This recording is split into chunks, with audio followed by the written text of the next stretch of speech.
All right. Good morning. We're going to go through the docket as quickly as we can so that we can start on the jail docket. 2021 CR 19158, State versus Matthew Aldridge.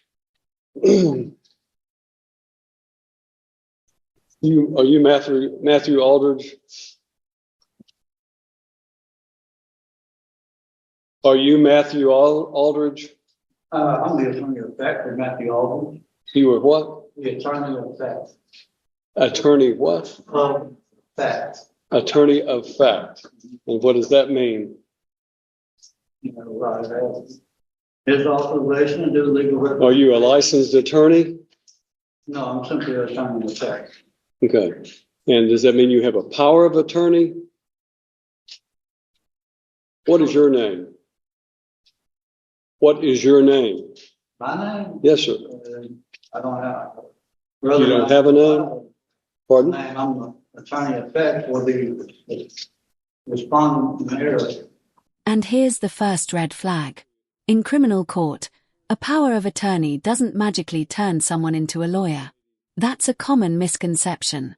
The judge is already testing a simple question: do you have legal authority to stand here? If the answer is no, this entire strategy is about to hit a brick wall. Well, let me explain to you.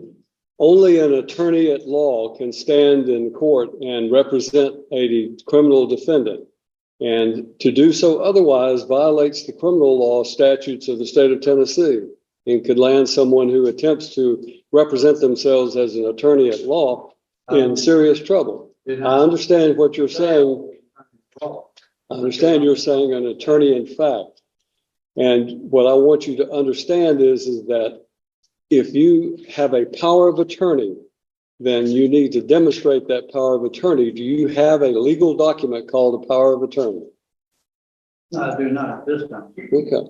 Then you don't have any authority to act on behalf of Matthew Aldridge in this court. You have no legal authority, nor do you have any authority through a legal document to represent or to act on behalf of Matthew Aldridge. Why don't the court just let me file this document? Show it to the bailiff and he'll show it to me. Oh, apparently there's a copy here. Yeah.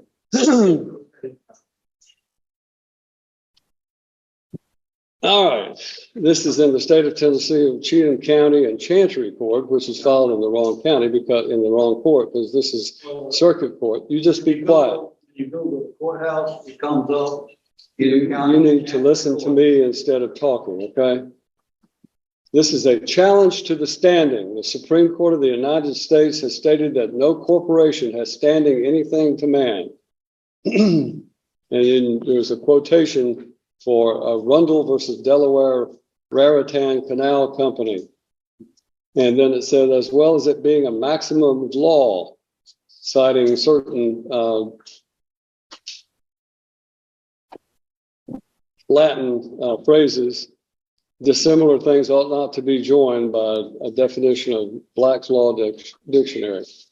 So the respondent in error requires that the state of Tennessee Incorporated and Cheatham County Chancery Court prove their standing to proceed against a man in any court of law. You have 15 calendar days to prove your standing or forever yield to estoppel, waiver, and fraud, and cease and desist this proceeding immediately. More time is available if requested. And then this was signed by Matthew O'Neill Aldridge. Is that your signature? That's the respondent in error signature. All right. Well, I find that Matthew Neil Aldridge has failed to appear personally in this court for the plea day on his case, which was set for trial tomorrow. And as a result, you have no standing, sir, under the Notice what the judge isn't doing. He's not debating every citation, every Latin phrase, or every document being waved around. Why? Because courts don't reward volume, they reward legal relevance. And right now, the gap between sounding legal and actually being legal is getting exposed in real time. What I know what you're trying to do is to try to use the sovereign citizen approach to this situation, and I'm simply telling you that you do not have the right to represent Matthew Neil Aldridge. If you are, in fact, Matthew Neil Aldridge, then you need to say so and stop this nonsense, because that what you're attempting to do has no legal effect. You cannot challenge the criminal law or the jurisdiction of this court by simply filing some legal mumbo jumbo having to do with civil litigation. That has civil litigation in it. It is not a criminal case that you have cited. So it has no effect on this court regarding the criminal statutes of this court. This court is empowered under the Constitution of the United States of America and the Constitution of the state of Tennessee and by the duly elected citizens of Cheatham County to empower and enforce the laws of the state of Tennessee. And that is what I'm going to do regarding Matthew Lynn Aldridge. Mr. Aldridge is set for today to appear in court personally on what we call our last plea day before his trial date tomorrow. Is that an Article 3 trial? To what? Will that be an Article 3 trial? A trial by jury with jury? It would be a trial by jury. Certainly it would be. But I don't know who you are.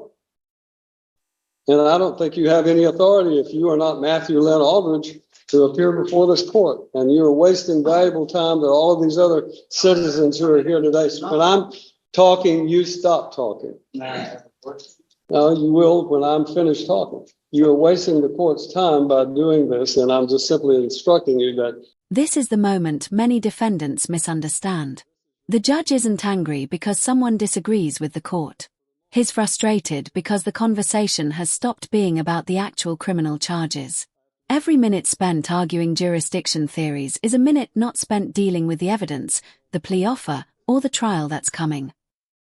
If you are, in fact, Matthew Lynn Aldridge, then this is your last day to settle your case. The trial date is set for tomorrow, and unfortunately, it will not go forward because of the fact that I have a conflict and I have to be in Stewart County on a civil matter.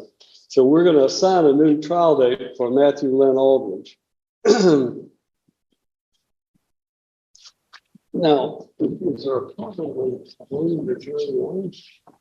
I'm going to put a notice up there for tonight. If we don't need you tomorrow, but we need you on February the 6th.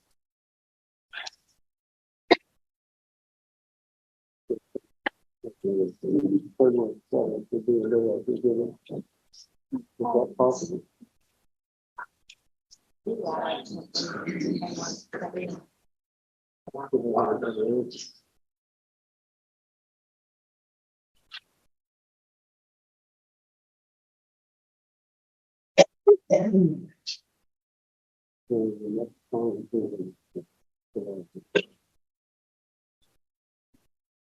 General, we're going to need to set a trial date in July.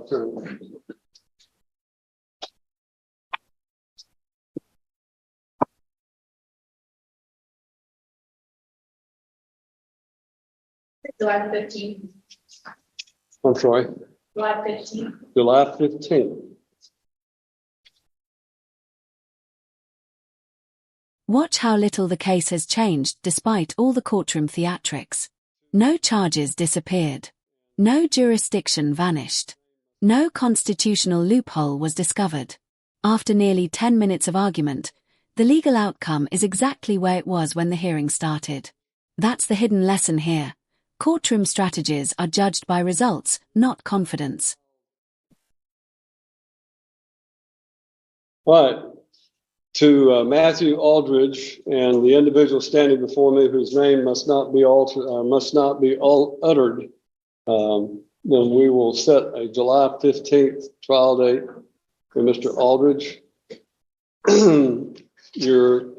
Whatever this document is that you have filed is in fact invalid because it does not cite any valid criminal statute, and therefore deny whatever that might be in the way of a motion. The trial date will be July 15th. The last day for Mr. Aldridge to enter a plea or go to trial will be July the 8th. July the 8th. Now, we're going to give you a card.